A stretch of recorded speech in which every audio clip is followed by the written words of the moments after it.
I would like to start by acknowledging the presence of my highly respected chiefs, community chiefs, representatives of key agencies of government, the representative of the attorney of the state, ladies and gentlemen.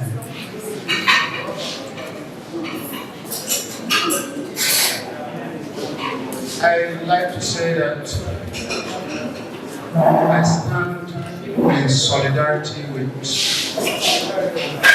the women of Otuabagi in their struggle for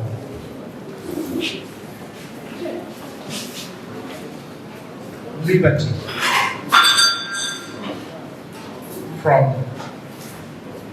the scourges of environmental damage.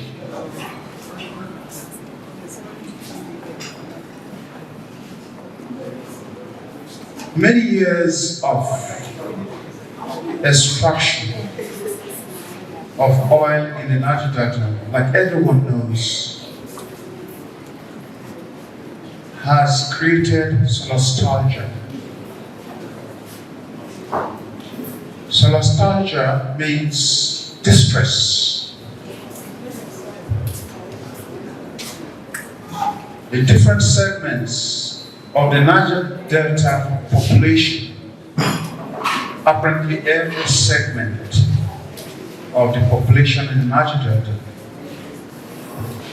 has suffered one form of distress or the other. And so we've long past the time, the era when people will talk emotionally without data, without science. And so what Quebec Kachi has actually done is to help so that advocacy can be more transformational and research-based. I think that is the direction.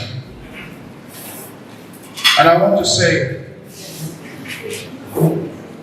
that in presenting the outcome of the research that has been conducted, we should individually be asking ourselves questions. What next? What are we going to be doing with the result of the study? I think what matters most for us is the socialization of the research output. So we should do our best to disseminate the findings of this study. And for those in government agencies, I'd like to also say that because we have had so many gaps from your end, so many shortcomings from your end, and many have actually accused you of not doing enough to save your own people from the problems that we have faced over the years. But at the moment, this is really an auspicious time for us to reflect on the issues and take some advocacy and policy actions. Thank you very much.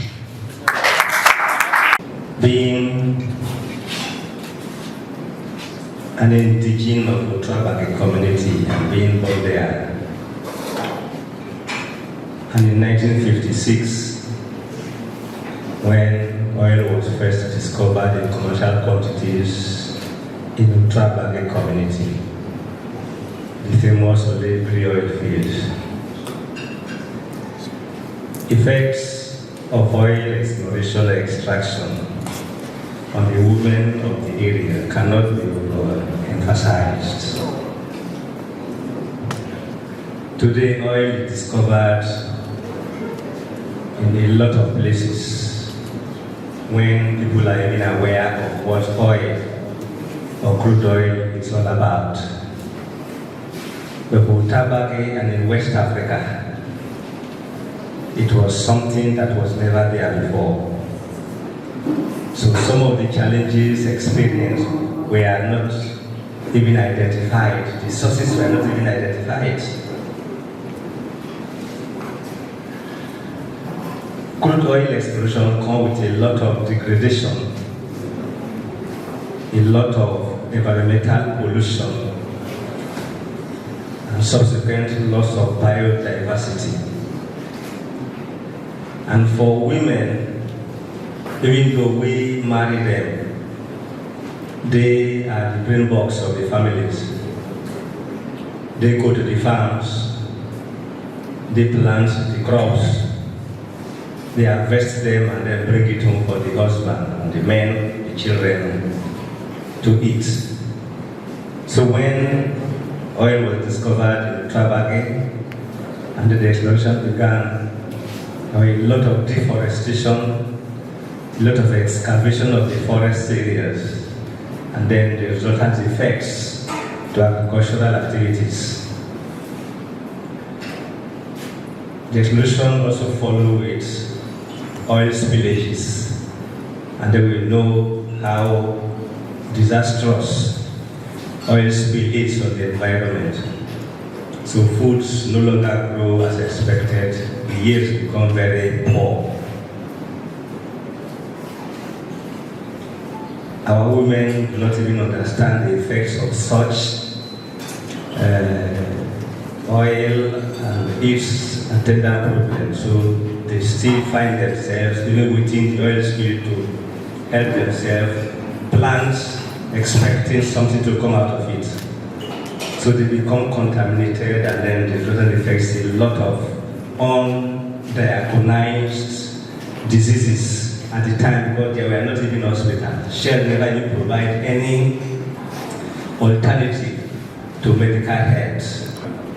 For almost a year now, we've not seen any progress.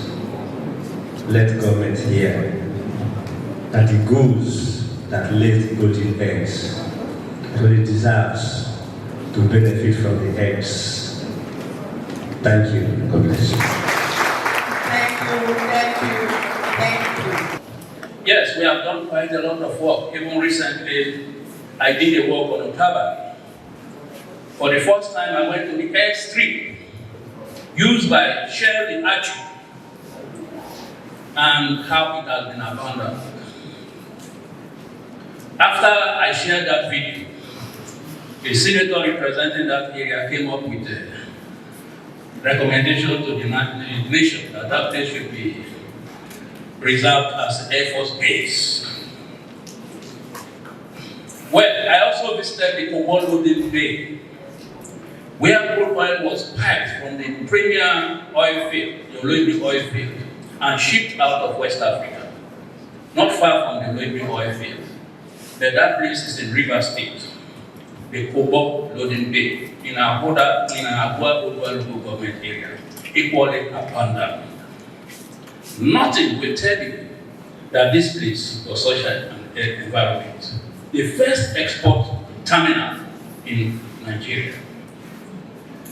Somebody did mention that every 20 years, the people of Otuabagi oil field are being deceived by the federal government. In 1981, Shagari laid the first foundation stone for the Otuabagi Museum. It is still there. I captured it in my report. In the year 2021, or 2000 or so, Olusegun Obasanjo came again and laid another foundation stone on the same research and museum facility. I am Mrs. Orubo. I'm from Otuabagi by marriage. I grew up around Otuabagi. I was born few years after oil was discovered at Otuabagi, and the impact of oil activities I know, I have experienced.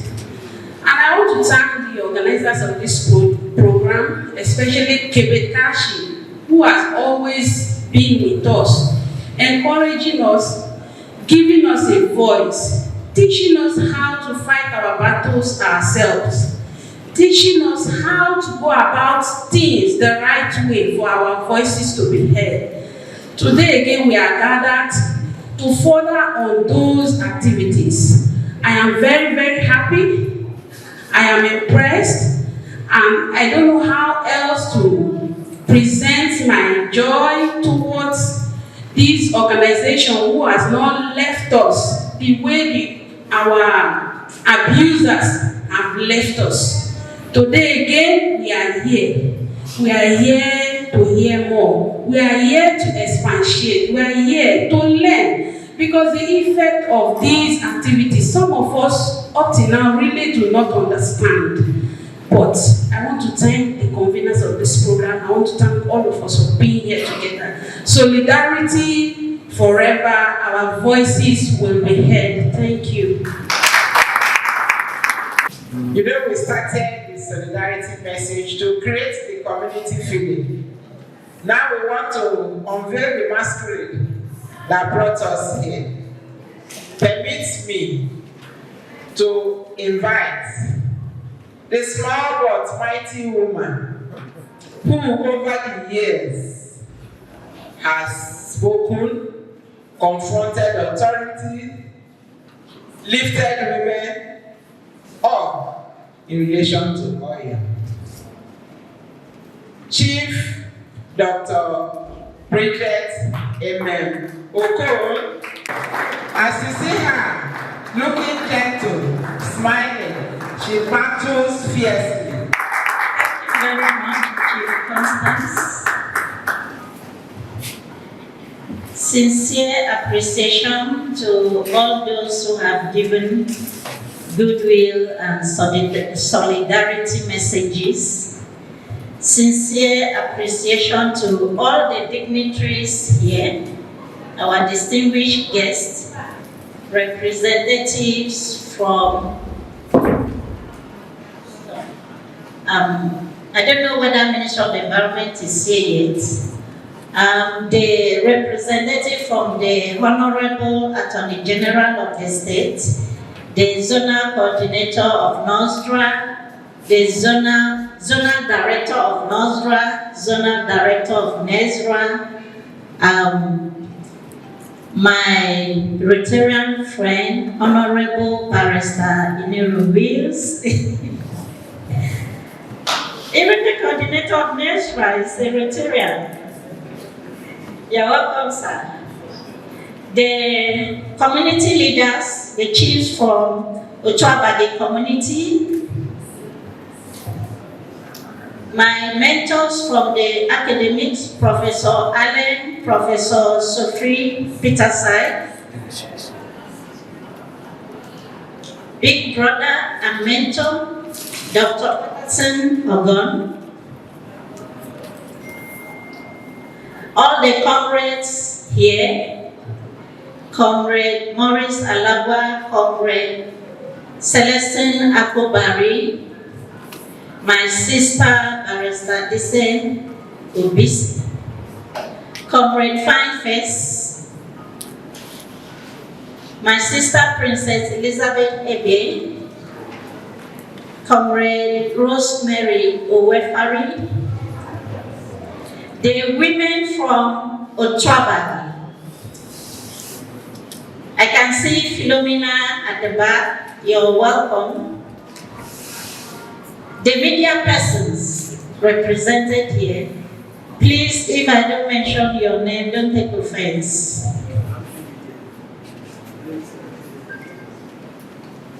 Esteemed guests, all protocols duly observed.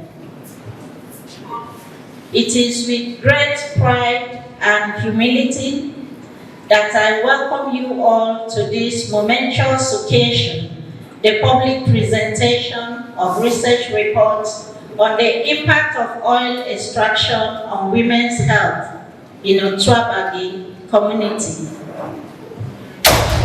It has already been established that Otuabagi is the host of Olegri Oil Well 1.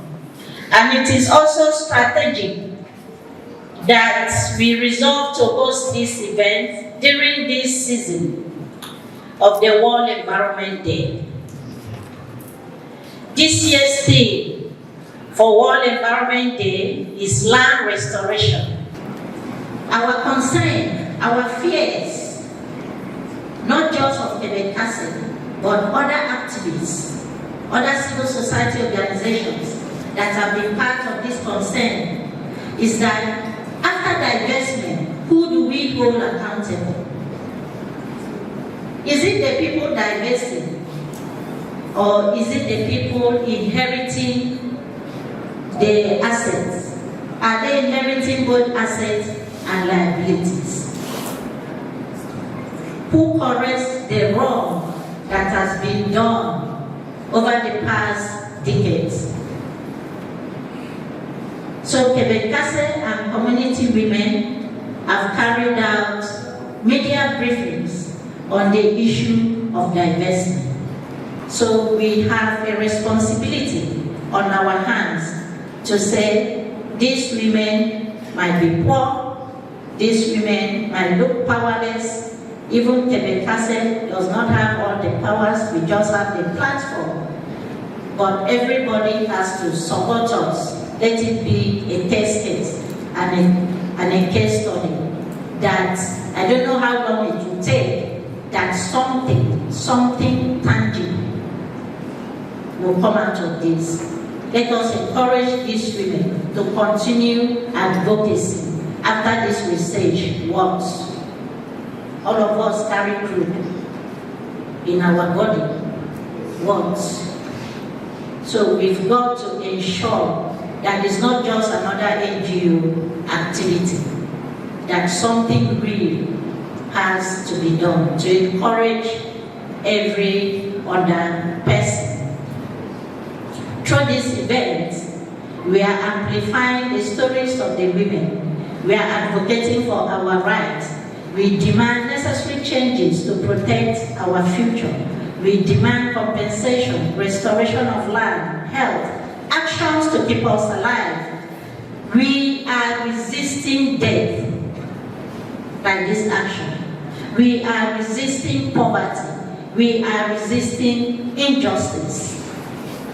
The data and insights that will be presented today will serve as a tool for policymakers, for community leaders, and for all those who strive for a more equitable and sustainable future for all. Through this event, we are raising awareness, we are sparking discussions, and we are paving the way for a healthier and more sustainable future in the Niger Delta. Once again, I would like to express my sincere gratitude to the researchers, community leaders, all those who have contributed to this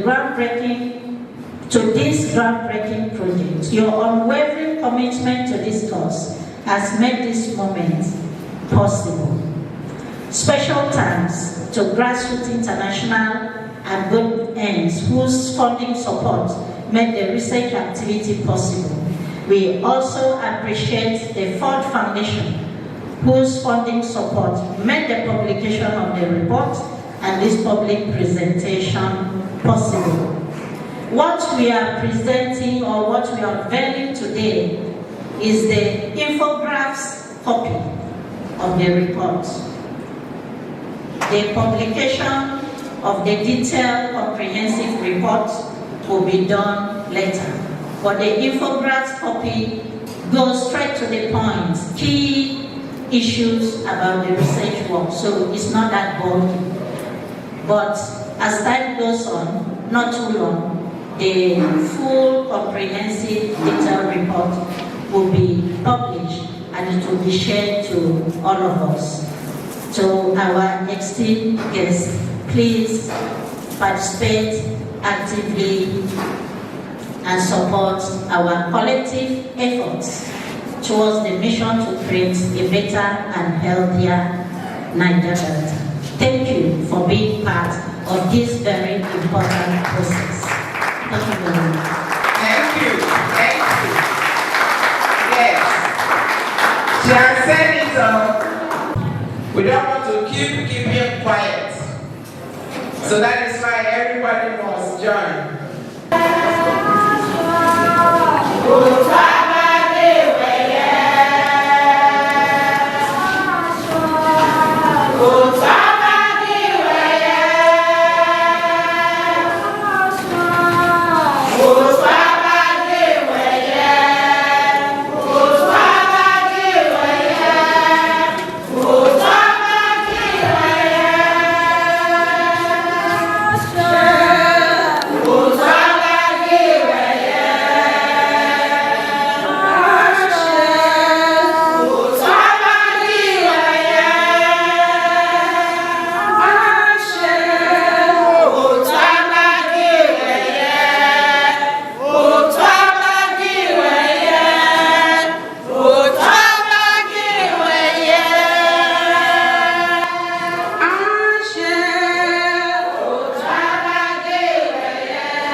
Otuabagi community, a community in Obia local government area where oil was first discovered in commercial quantity in the whole of West Africa. A land blessed with natural resources, a land green, flowing with beautiful ecosystem, but today they are all gone. Wow! Share the polluters. Oil wells are drilled to bring oil out of the ground, yes? Oil drill can cause fire explosion and other accidents that endanger communities, yes? Like Otuabagi community, when oil spills, it polluted the groundwater and the waterways, yes? Wow. Plants, animals, endangered resources for hunting, fishing, and farming. Yes! So, who drilled these oil wells and suck Otuabagi dry? Share! Polluted Otuabagi environment. Wow! The hunters, the fishermen and fisherwomen, the farmers, and the traders say, share! So, you are the one that polluted Otuabagi environment. Share! You are the one that polluted Otuabagi environment. Woo! No development. No development. No development without not development without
what is happening in your community is also happening in other communities.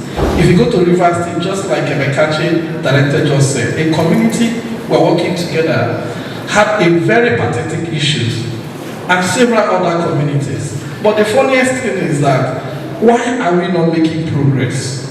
Is it because we are not particular about our environment, or we are ignorant? In the past, when the Ogoni were fighting for justice, people felt it didn't concern them. But you see the way it concerns us today. I wish, whether you are from another community, sometime or tomorrow, when issues of similar nature happens in other community, we'll also stand with them. We have seen the reason why all of us would have been standing with Ken at the time, at the time he was in this journey. We felt, oh, Ken is making noise. So you are privileged, and everybody here should continue to see how in solidarity we can stand for other communities.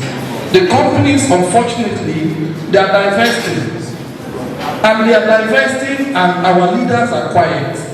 There is no one here who comes from a senatorial district, or who did not come from a senatorial district or a constituency. You would have had access in one way or the other to our leaders at the National Assembly. Why are all of them quiet? Unfortunately for us, our son, especially from Bayelsa, is the current minister for petroleum resources. Oil. How do we engage him? He has a lot of power. In fact, I'm surprised to tell you that he had announced recently that he's just waiting for NUPRC to say that the divestment procedure is okay. He won't waste 1 second to sign. How do we sleep in the night? Don't you think you also have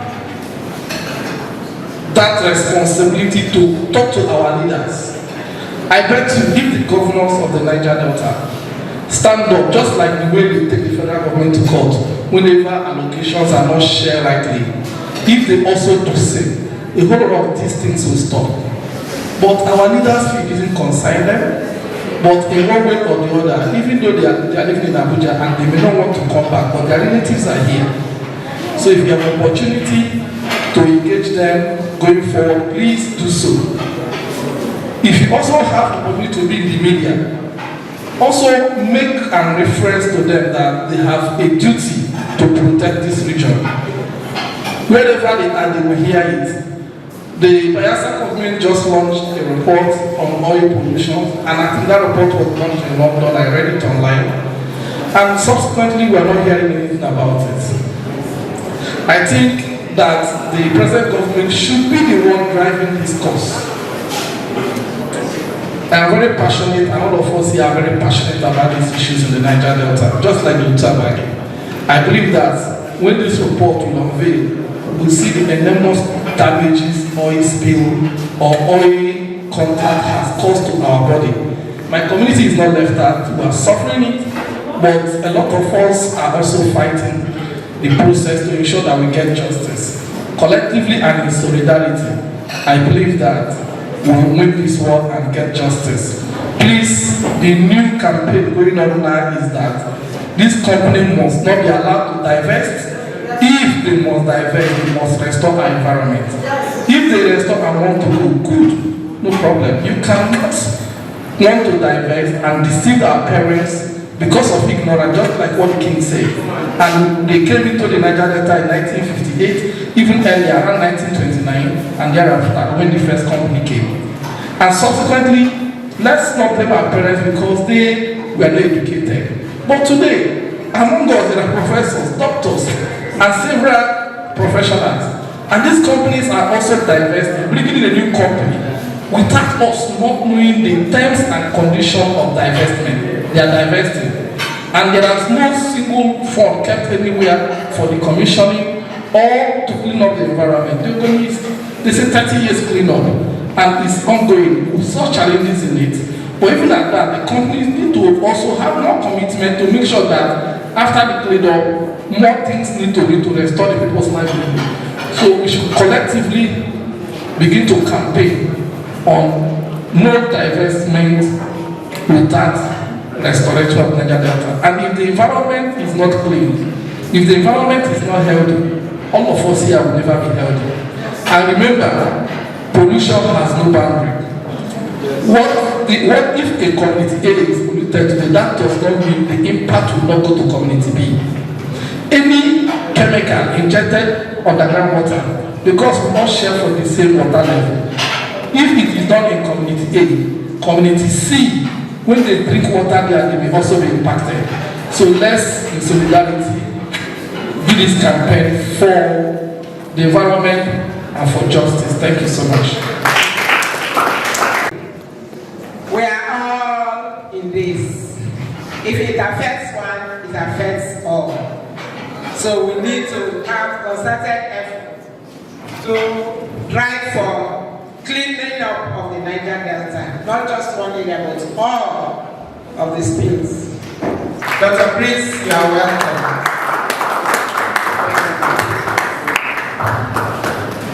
Good afternoon, everybody. So this study was conducted in the Otuabagi community. And when we talk about Otuabagi community, people really do not know. So whenever I have an opportunity to talk about Otuabagi, I want to always emphasize that rather than Oloibri, Otuabagi was the first community where oil was first struck in commercial quantity in 1956. Unfortunately, not many of us knew that. Some years back, all went to the community to do an intervention under the aegis of the Rotary Club. They almost chased us out when the banner carried Oloibri. It was Otuabagi actually. So that's why we went to do this study. And the scope was to carry out an assessment of the impact of hydrocarbon extraction among Otuabagi women.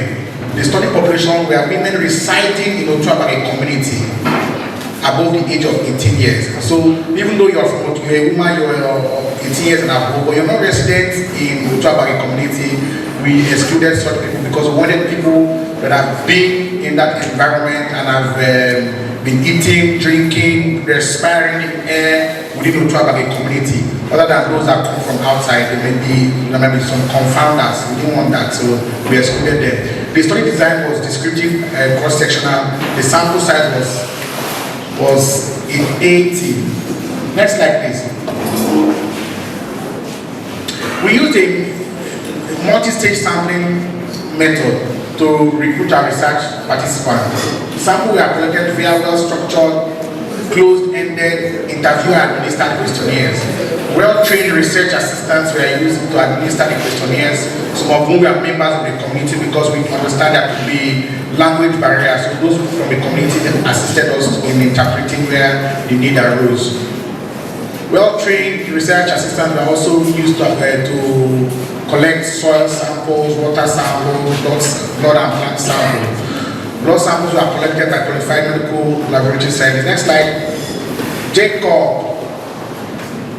Air quality assessment was done by an air quality expert. Samples were sent for analysis to a laboratory with all the necessary certifications and approval. Questionnaires were sent to a statistician for analysis. Results were retrieved and presented in frequencies, percentages, tables, and pie chart. Next. Okay. Now, this is a table showing the frequency and mean concentration of polycyclic aromatic hydrocarbons in blood samples of Otuabagi women. Now, by mean concentration, we are talking about mean is a measure of central tendency, just like mean, median, mode. Do you understand? So when you do a sum of all the occurrences and divide by the corresponding number, like in this case now we have 42 for acetylnaphthalene, which is one of the compounds found in polycyclic aromatic hydrocarbons.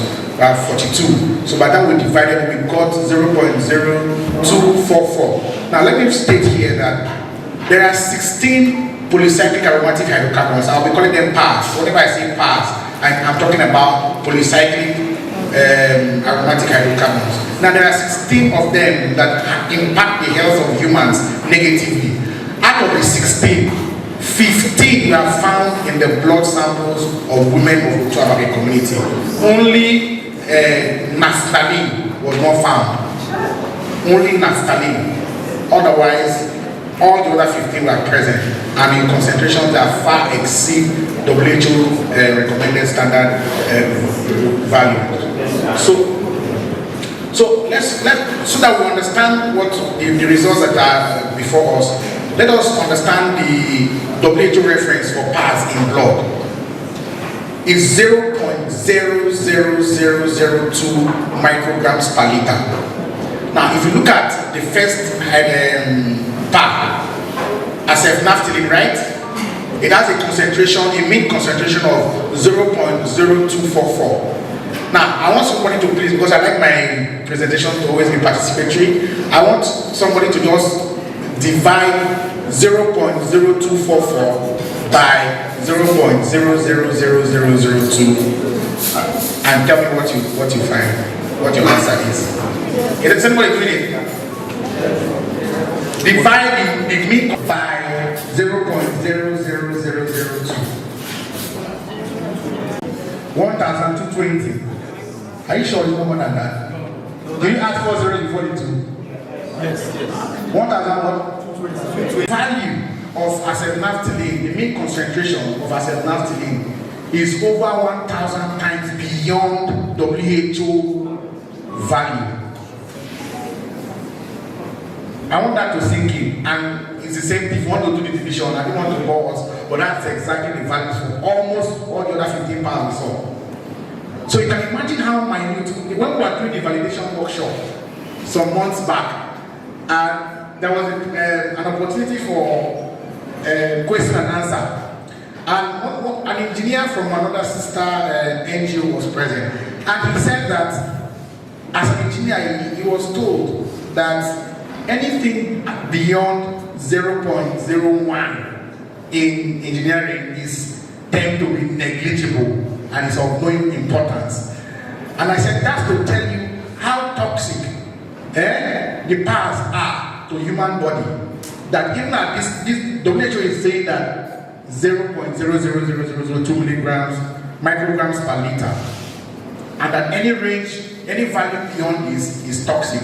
And we found acetylnaphthalene over 1,000 times the normal limit for PAS set at WHO. Now we go to the next one, acetylnaphthalene. The concentration, the mean concentration was, the level of occurrence was just 2. We found it in only 2 blood samples of women of Otuabagi that we carried out the study.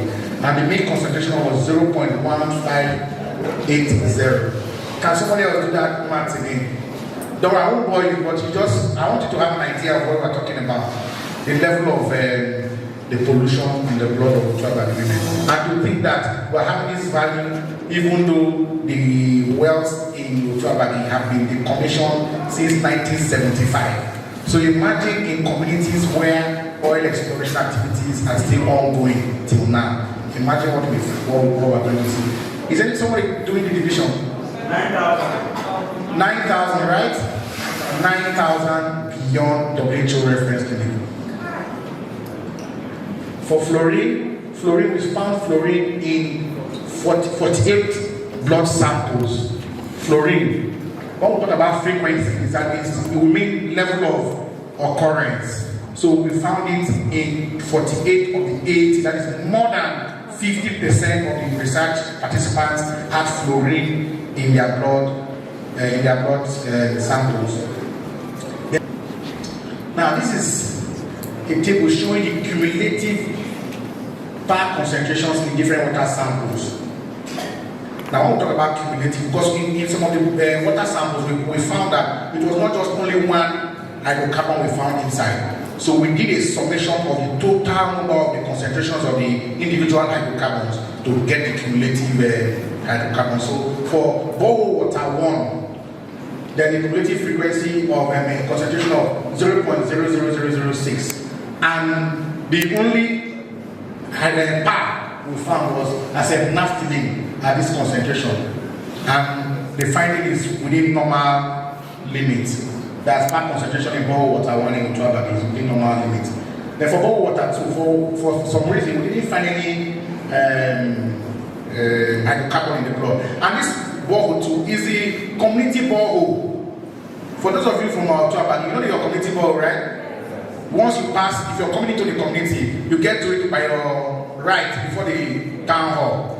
that it doesn't have any power at all, no hydrocarbon in that water sample. And then for Kolo Creek water, we took sample of the Kolo River.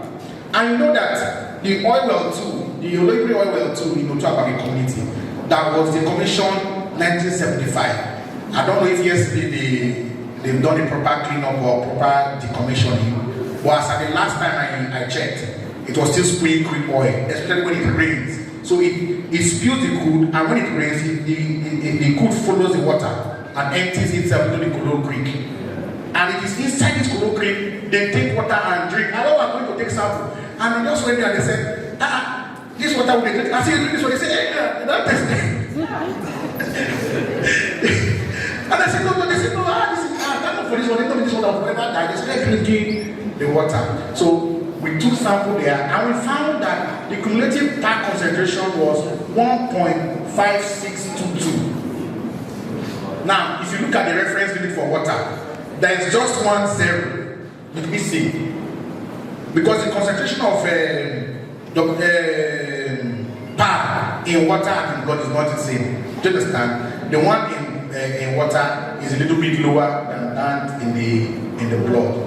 So the constituents of Kolo Creek water, the PAC constituents are acetylnaphthalene, fluorine, fluorantane, benz A anthracene, benzo GH peroline, indeno 1, 2, 3 CD pyrene. That's about 1, 2, 3, 4, 5, 6 hydrocarbons were found in Kolo Creek water 1, and it is 7,811 times higher than the reference limit by USEPA. USEPA is the United States Environmental Protection Agency, and that's a standard they set for water, that hydrocarbon should not exceed 0.0002 micrograms per liter, and we are having a concentration in Kolo Creek water of 1.5622, which is equal to 7,800 times higher than the acceptable limit. Now for Kolo Creek 2, we have a cumulative PAC frequency concentration of 0.9304, and the hydrocarbon we found was benzo GHI peroline, and it was 4,652 times higher than the reference limit. Now, as in the community, we saw about, they took us to about 3 hand dug pits. Now, this pit in the community is used as water reservoir, especially during the rainy season. When it rains, water collects inside this pit that they use during dry season. And it is just open like that. We took water sample from one of the pits and we found PAC concentration, cumulative PAC concentration of 0.9305. And the PAC found there was dibenz AH anthracene, and it is 4,652 times higher than normal. For pit water 2, we have a cumulative PAC concentration of 0.8121. And the carbon found there is dibenz AH anthracene, and it is 4,060 times higher than normal. Now there is an NDC water board there. NDC water board. There was no PAC detected in it at all, because the water board comes with a treatment facilities installed therein. So as it's pumping the water, it's treating before it's used. But it's never on. It's never on in the community. That, in fact, to even get entrance to that place, we had to destroy, the community who assisted to destroy the padlock, and then we bought to replace. And it has not been used for such a long time, and they said there is no constant power supply to power it. Unfortunately, it's one of the best sources of drinking water for the community, and it's not working. Everything we eat and drink, increases our level of acidity. It further derails our health and even our body organs. Do you understand? And that's what is going on in the Otuabagi community. The water sources, apart from one, all acidic. all water samples have very high salt content. That means there is increased salinity of the water samples, except for the rainwater. Of course, you don't expect to see salt in rain anyway. Now, for the soil samples, we took some soil samples from oil well 2. And the reason is simple. You know, as a medical doctor, one want to take wound samples, for instance, okay? We take the sample at the point where there is pus in the wound. We don't go to the clean side. No. We go to the dirty side of the wound and take the swab and do our microscopic culture, and then we do our sensitivity. So when in the course of taking sample, we found out that area where the oil well 2 was located is about one of the most polluted sites of the community, and it was only reasonable that we take soil samples from there. And we did take, and we found a part concentration of 8.5536. Now, for soil sample, the concentration, the reference limit is not the same. Okay, the reference limit is 0.2 micrograms per kilogram. 0.2, and for soil sample around oil well 2 was seeing a concentration of 8.5516, and it is 43 times more than the reference range. ATSDR is Agency for Toxic Substances and Disease Research. Now, for sample 2, we found a concentration is still around just about 600 meters away from oil well 2 soil sample, and we saw 28.7014, and that is about 143.5 times the reference limit. So we also took a reference soil sample in Otuabagi. Otuabagi is a community just before Otuabagi. Chiefs, am I right? We took their soil sample there, and we also saw that the part concentration was 1.0402, and it is 5.2 times the normal reference range. And you see that even though Otuabagi is also polluted, it's not half as polluted as what we see in Otuabagi community. Then for the soil samples, for the plant samples, WHO par reference rate for plants is between 0.01 to 0.05 micrograms per kilogram. Now let us see if any of them falls within the normal value as given by WHO. So we took in the community, we took cocoyam samples and plant samples, and cassava samples. For the cocoyam, the first cocoyam sample we took had a part concentration of 0.06255, and it is 1.3 times higher than the reference range. Cocoyam 02 had a concentration of 0.522, and it is 1.054 times higher than the normal. The cocoyam 3, 0.0485, and it is within normal limit. Remember I said the reference range is between 0.01 to 0.05. So the last cocoyam sample was within normal limit. And then for the cassava, the cassava 01 had a concentration of 0.0046 and is within normal limits. Cassava 02, 0.0872, and it was 1.75 times higher than the normal. And cassava 03 was 0.9437, 1.89 times higher than normal. Now, but there's something we found out in the course of taking the samples, especially plant samples. When we dug the ground to harvest, especially the cassava samples, more than 6-7 of such samples, we found that the cassavas were already rotting while still in the ground. Already rotting. Where is the former woman leader? Can you verify what I just said? And even some of the cocoyam. So, you see, they go to the farm expecting that at the end of the day, when they want to harvest, they will have a high yield, and their produce have been destructing inside the ground before it comes out. So there is a reduction in yield, which will affect economy, and the economy will affect every other thing. Now, when I was, next slide please. There's something I want to say. Okay, the air quality. Now, the sampling points, the P&SS is primary and secondary school area. Community TH is community town hall, waterside, community junction, Olobri oil well, control point. And the other column is WHO permissible limit for the various. We didn't detect nitrogen dioxide, methane, ammonium, hydrogen disulfide in the air of Otuabagi. However, we found sulfur dioxide at a concentration that is higher than the WHO permissible limit, and then carbon monoxide, CO is carbon monoxide, and the permissible limit was by the WHO is 0.025. And we're getting, especially at the community junction and water side, we got a concentration of 2.57 and 4.50 parts per million, which is higher than the WHO standard.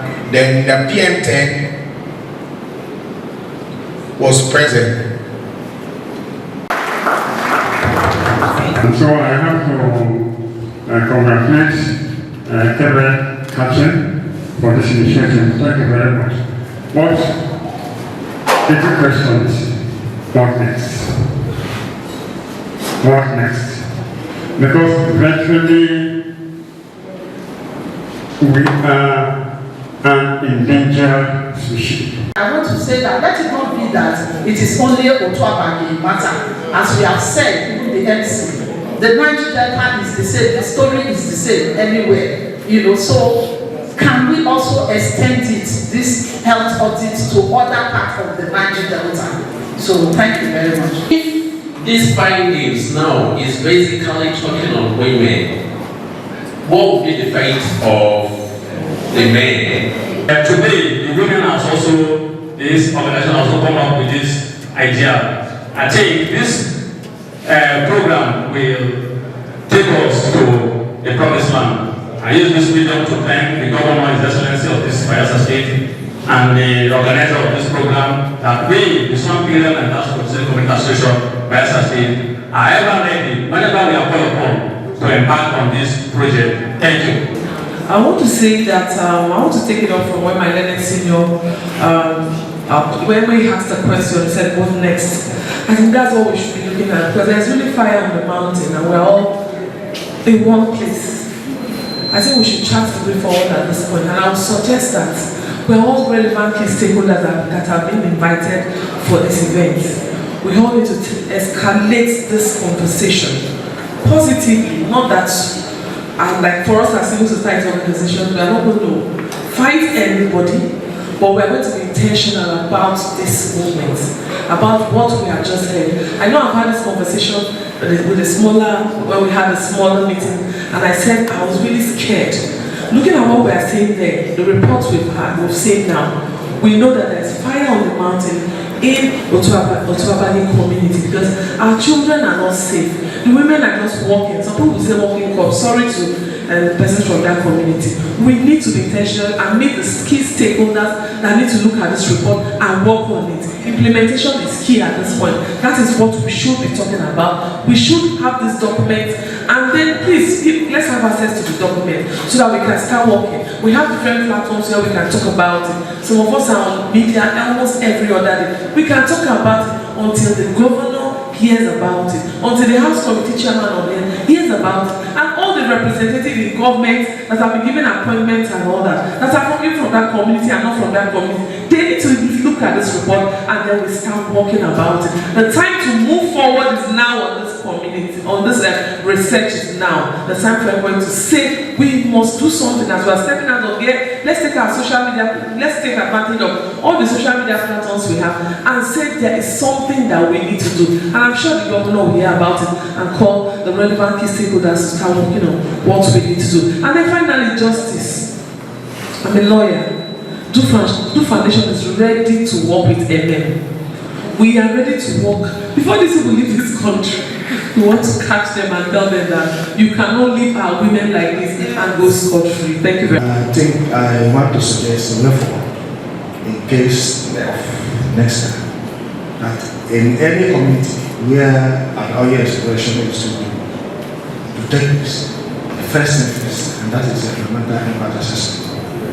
Because without the environmental impact assessment, you wouldn't know the outcome. It is to really hold the facilities responsible. Because all these things you have stated here will be in the environmental impact assessment.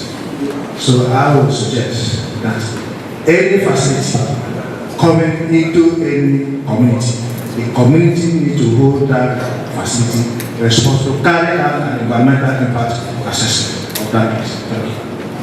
King Koko of Nende, 1895, over 100 years ago, he didn't go to the universities that some of us have gone to, Oxford and Unilag and so on, but he defended his people. What is happening because the people that represent us in the Senate, the people that are our governors, the people that head agencies, intervention agencies, are not doing their work. It is that simple. It's easier for us to call a fictional federal government, and I'm not defending them. But I'm not expecting President Tinubu to do something. He doesn't know anything about what is happening here. The man that has just been removed as Director General of NOSRA, your boss, sir, Idris Musa, every day you wear white and white and sit in Abuja, thousands of miles away from here. He wasn't interested. But the people that have statutory responsibility to take charge of River State, Bayelsa State, Akwa Ibom State, from 1999 to date, we've had governors. If Shell leaves, or if Ajib has left a legacy of pollution after how many years, it is because the senators and the governors who have names have refused or have failed or for whatever reason have not protected their people the way that King Jaja of Okobo over 100 years ago risked his life to defend his people, and the way that King Koko did, people who didn't have education. So what next? And I want to thank you. It's not the first time we know each other and everything, but your conclusion that the Otuabagi people or women should go on a peaceful protest. Well, we're all exposed. Like let me just give you just one research finding that was done in Port Harcourt, where it was found out in 2018 that majority of the men in Port Harcourt, residing in Port Harcourt, have varying degrees of structural anomalies of their sperm cells. It means they cannot impregnate their wives. That is what is going on now. Now, Barrister Wilson, you recall after the Sud conference which you shared, I was invited to Nigeria Info's viewpoint on Saturday of that week, where I talked about the Sud conference and my presentation that day. And some persons called in to the radio show and they wanted to politicize the whole issue. And I was very mad at them. I didn't give them the opportunity to do so. And one of the callers talked about the governor not doing anything about it. And I said, the governor himself is also a victim of the suit. And that the suit in Port Harcourt as it is does not select class, education, religion, political affiliations. Everybody, for as long as you reside and do business or from River State, you are a victim. And I said that. So it was shocking to me after the governor had, the former governor of River State had completed his tenure. During his Thanksgiving service reception, he talked about how his wife was suffering from cancer, and my heart just broke. So the reason why I'm saying this is because you may think that it's far. You have been in office before as in Niger Delta, maybe as at the federal, state, or even the local government level, and you feel no, it's not your problem. You don't refuse to do anything. Don't worry. A time will come when you will become a victim too, or somebody close to you will be a victim, because nobody can afford to be reckless and not become a victim of recklessness. Do you understand? So it's just to tell you that this study was focused only on women, but because of the interest of Kebekase, which is a women rights advocacy group. So if the women are affected, the same men drink from the same river, drink from the same water, eat the same food, breathe the same air. And I'm assuring you that if you take their samples too, we are likely going to see similar results. So the result is a representation of what is actually going on in terms of hydrocarbon exposure and pollution for both male and female. But in this index case, we are focused only on women because of the interest of the organization that sponsored the research. Now, the youth president asked about the effect of felling of trees.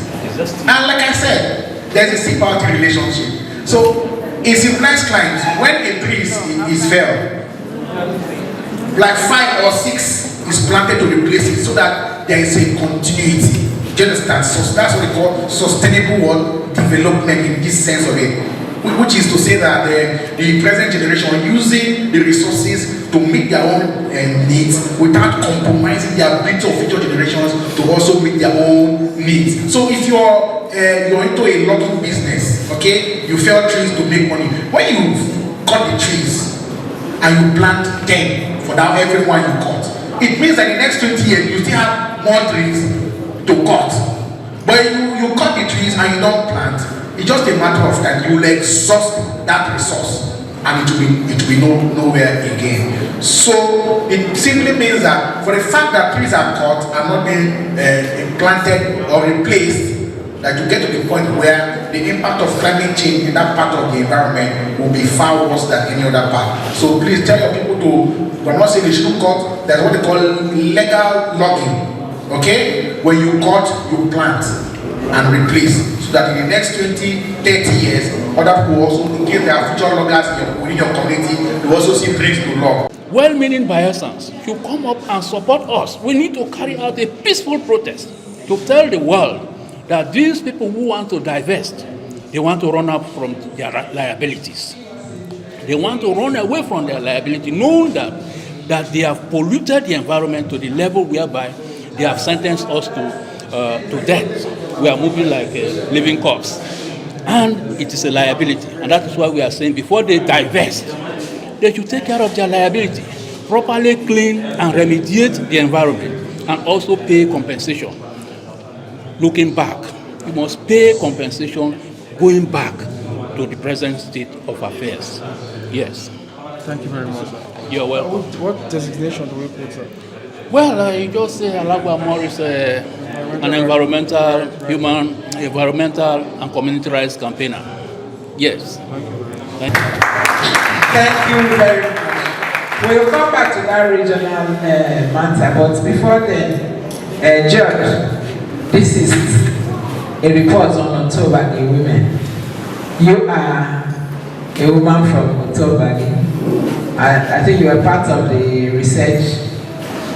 So tell us, what are you as women? There's a charge for you there. What are the ways that you are going to help to push this report so that it becomes meaningful to your community? Thank you. My name is George Mitema. I'm from Otuabagi community. I want to say a big thank you to Chief Dr. Emebokom to carry out this research work. And I want to also thank Dr. Briggs. Because when he went to my community, when he wanted to carry out this research work, we followed him from well to well, from the forest, we move around the community. It's not easy. When we carry out local research for the women, They talk about their husbands too, just like the way some men are throwing out on their own side. The women say that men, boys, let me say boys of 30, 40 years, that their reproductive system is not manufactured again during moonlight. We say, wow. Then what are we going to do? Why the women are not conceiving again? In my community, sometimes when I was the age of, let me say, 15 years, we hear so person have put to bed, so person have put to bed, but now, for the 1 year, you cannot even count up to 5 in the community. So, it really affects us. Good afternoon all. My name is Dr. Ememukun, Executive Director, Kebekase Women Development and Resource Center. The motivation behind the research is that we have been carrying out campaigns over the years. A pollution of a local well in somebody's compound. We did an assessment and then we are providing assistance to get legal assistance to ensure that the corporation respond to the impacted family that are demanding relocation and also compensation. And then the lawyer asks a question: do you have a scientific research report that can support if there is a suit filed? That is one. The second motivation, or maybe the initial motivation, I shared it when I gave welcome address, that during the initial engagement with the women in Otuabagi, one of them said, if you cut my waist, you will not see blood, you will see crude oil. And to really verify what the woman said, there was need for scientific research to be carried out to find out the real effect on the health of the women and on other community members. So we got a professional medical scientist to conduct the research, and you heard from him. He took blood samples from 80 women. 100% of those blood samples contain hydrocarbon. In his presentation, the terms are medical and technical. So the layperson might not understand all the PAH and other terminologies that doctors use. But the bottom line is that crude oil, hydrocarbon, is found in the blood of the women in Otuabagi community. By implication, it is not only the women, other members of the community, and even other communities in the Niger Delta have similar problems. So this is a case study. And one of the people that made comments said that this calls for further research in the Niger Delta. So there will be need to go to another community that is currently experiencing oil exploitation, because the Otuabagi wells were decommissioned as far back as 1975, and the effect is still there because some of those wells, particularly well 2, is still leaking oil. Now, some people are asking what next. There is need to take the reports and these findings to duty bearers to tell them it is time for them to use their offices to address this situation. Because if I am told that there is oil in my blood, I will need to seek medical solution. Not so. And there is not really a functional health facility in that community that can address that level of problem.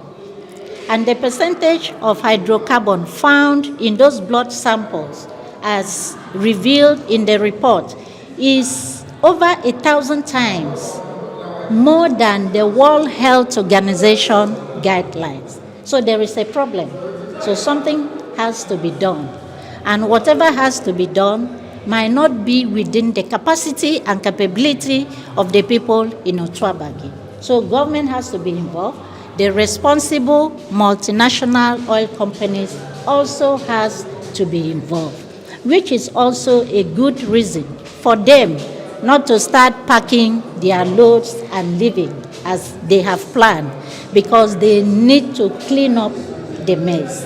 They need to address the damages that has been done as a result of their actions. So there is need for health, medical solutions to at least those people that their blood samples were taken.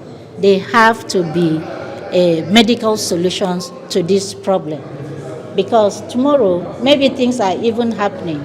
We may not know. So something has to be done. Are they going to build a specialist hospital there? Are they going to take all of them to a specialist hospital for proper treatment? Are they going to give them money to seek treatment? Something has to be done for those women, at least for the research participants and the entire community, because it means the entire community is affected. We have also heard from the contributions of the participants in this meeting. Remediation of the environment, compensation should be paid to community members, because you visit that community, you can even see those of them that are here. Do they look well? People talk about poverty. How do we address issues of poverty? How do we address issues of lack of basic social services? We also hit on the findings of the water. The water is polluted. The only water source that is not polluted, because it has treatment elements within it, is not flowing. So people are still drinking the polluted water. Something has to be done. And you media people, you also have the responsibility that this message will have to get to the tables of those who can take action. We have been advised that there is need to present this report to the governor. That is going to be the next stage. We are going to seek audience with the governor, and Kebekase, together with the women in Otuabagi, will present this report to the governor, and we are looking forward to the governor committing to do something to address this problem. Thank you very much. Now this question of our representatives not really representing us, it has come up before. Our governors not addressing the issues that really concern us. I want to ask Professor Peter Sai and Dr. Patterson what they think. How can we make our representatives more representative of our needs and challenges? You know, I'm not involved in politics. But I also know that if under military regime, as civil society activists, and I refuse to get involved in politics so that I have a free rein, I can issue any statement I want to issue. I think that what is lacking is the citizens are not vigilant. We're not vigilant. Because if we're vigilant, we chase military regime out of this country. These are people who are carrying guns. So we allow ourselves to be divided. Once this person gets an appointment, every person close to that person lies on them. So even when you see things going wrong, what about the civil society? At the time it became a venture, there are people who have tickets, receipts, and all that. So if we were able, I used to tell Ruto, and so if we were able to engage the military regime and waiting at the prison, these are people who can't jail you unless they bring you to court. So that can't be. So I think that the civil society has a role. We still have a role. Some of us felt that so and so level, we are no longer involved. But I think consistency in terms of advocacy is what is key. Citizens must know that they have a right to complain. And it is only when you complain that people will know there's a problem. Well, the most significant finding over the years is that there has been massive, very unimaginable level of exposure to hydrocarbon, to the extent that you saw the results of the findings where the level of polycyclic aromatic hydrocarbons in the blood samples of women of Otuabagi is exponential. Some of the constituents of the hydrocarbons were as high as 3,000, 4,000 times higher than the WHO reference limit.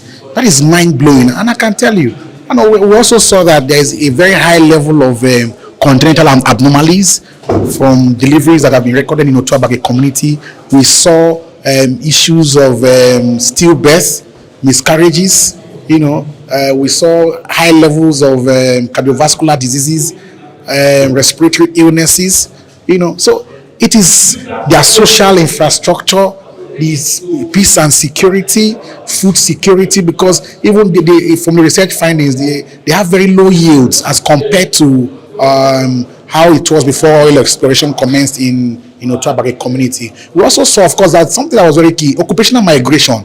That before oil exploration, that a lot of the people of Otuabagi community were fisher folks. They are fishermen and women.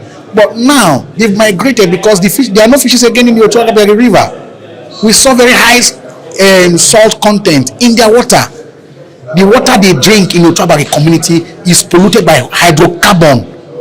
So people have been basically literally eating and drinking hydrocarbon. But this is very instructive, because to think that oil was first struck in commercial quantity in the Otuabagi community in 1956, and by 1975 the oil wells have been decommissioned by SPDC. Until this day, over 40 years after, we are still seeing this level of pollution. It goes to tell you the devastating levels of pollution in Otuabagi community. And not just in Otuabagi community, we are seeing this because a study has been done. What about other parts of the Niger Delta where such studies have not been done?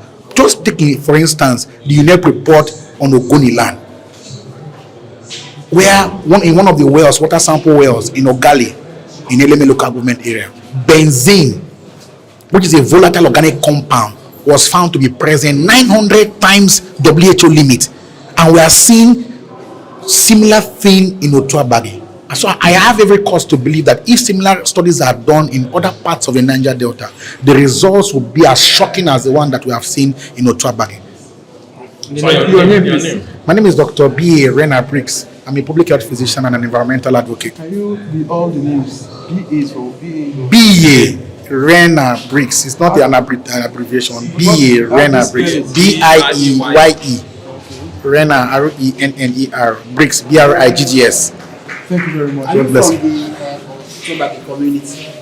I'm not even from Bayelsa, I'm from Rivers State. Okay, with what has happened, do you think anything can be done to reverse this trend? Now, this concentration is very high in the people there. What can be done about the people that are already having these health issues already in the community? Well, like if there is a remediation, it can only be to prevent further ones. What of the ones that already have this concentration in their bodies? You see, if you look at the recommendations at the end of the findings of the results, we talked about that we called on the federal government to carry out a health audit of the people of Otuabagi with a view to unraveling the cause and instituting interventions to halt and reverse the impact of hydrocarbon. Now, let's be realistic, for Christ's sake. The United Nations Environmental Program report on Ogoni land said that if the proper steps of remediation are followed through, it will take about 50 years before the environment can be properly remediated to the point where it was before exploration began. Okay, so if you just oppose that with the human health, it's going to take a lot. And to think that we are having government does not truly pay priority attention to health, even if further exacerbates the issue. But ideally, a health audit should be done as soon as possible, not just only in the Otuabagi community. This same thing was also recommended by UNEP in Ogoni, in the case of Ogoni. And the federal government has not truly, carried out or implemented this recommendation. But it's the right thing to be done. That is why we are re-emphasizing that the health audit should be done, especially in this index case of Otuabagi, so that the key and affected issues can be tackled by the government to reverse whatever is present. What I'm going to tell you is a very Herculean task. Somebody in the question and answer session talked about hydrocarbons being mutagenic, teratogenic, and immunogenic. It means by teratogenic, it means that it can cause the death of a baby while the baby is still in the womb. It can then by mutagenic, it means that it can alter the course of DNA. Do you understand? And by immunogenic, it means it can change the immune system of human beings. And these things do not just occur over 1 day, 2 days, 5 days, 1 year, 5 years. It takes a whole lot of time to happen. So to reverse it would also take time. But that is, the reversal can only start when there is a deliberate effort on the part of government to have instituted health interventions with a view to reversing this negative impact of hydrocarbon on the health of just not just Otuabagi people, but the entire Niger Delta and anywhere pollution is found in Nigeria. Thank you.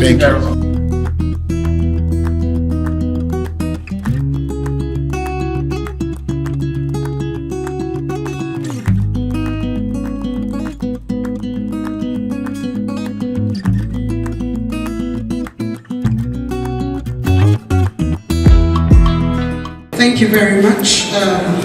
Distinguished ladies and gentlemen in the house today, I greet everybody and I beg to stand on the well-established protocol. I'm Barrister Tari Begi, the Deputy Director with the Ministry of Justice, and I'm representing the Honorable Attorney General and Commissioner for Justice, Honorable Beria Damp SAN. And today I've learned a lot being here, and I have a lot to tell him when I go back to the office. I'm going to also make my report on today's program, because there is a major role that the Ministry of Justice will have to play in this report that has been put together. Because when it comes to justice, that is our specialty, our area of specialization. And from the report, the recommendations, implementation is key. And I believe strongly that with this report, we'll be able to achieve results for not just the Otuabagi women, but by Yelsa and the Niger Delta also. So my duty here is straightforward, it's just to unveil the report. So I want to unveil this report in the name of God the Father, God the Son, and God the Holy Spirit, that this report will do good to our state and the Niger Delta as a whole.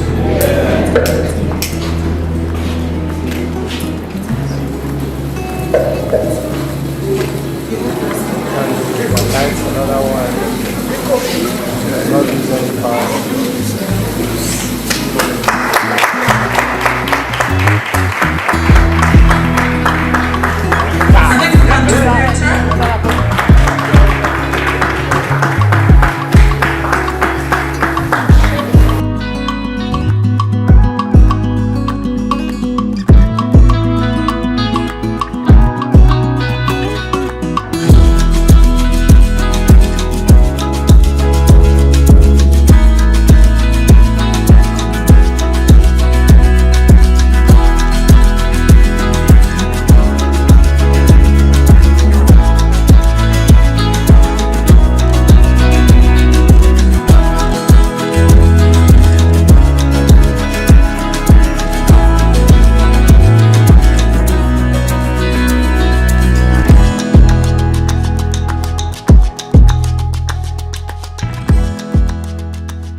You heard the very damning reports about the impact of oil pollution on the women in Otuabagi, by extension other parts of Nigeria.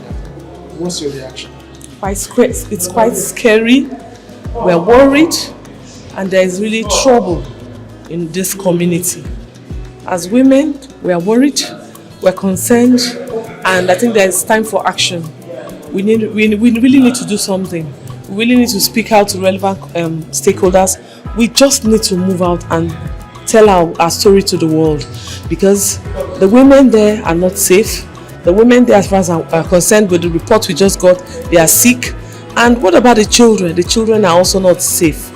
So that we really need to do a lot to ensure that we step up in our intervention strategies, to ensure that we meet with His Excellency to see how steps can be taken to protect the women, to look at their health conditions, and then to also look at Shell itself. that has negatively impacted into that community. Thank you. Your name for the records and the designation. Okay, I'm Dr. Disel Gusegodi-Hari. I'm the team lead to Foundation. We are looking for the government to help us to make sure that it bring us a hospital, something that it will make us healthy, so that it will take care of us. Food, even our food too, we cannot have food anymore again. The first time when you go to our market, you will know that we are producing food. Now there is nothing. Even our children, we are suffering of hunger. So let the government make sure that it will help us to do many things for us, healthy, and even to support us for food. With what has happened today, the report and the findings, how do you feel? How do you feel about it? What has happened today, the finding and the report that has been presented today in this hall? I feel very bad, because the reason why I feel bad is that we are still going close to this oil. We're using the crude oil as the way we used it before. We have been drinking it, rubbing it. We don't know that it have effect on our body, but throughout the report today, the results shows that the disease that women in Otuabagi are carried is only the grace of God that we are alive.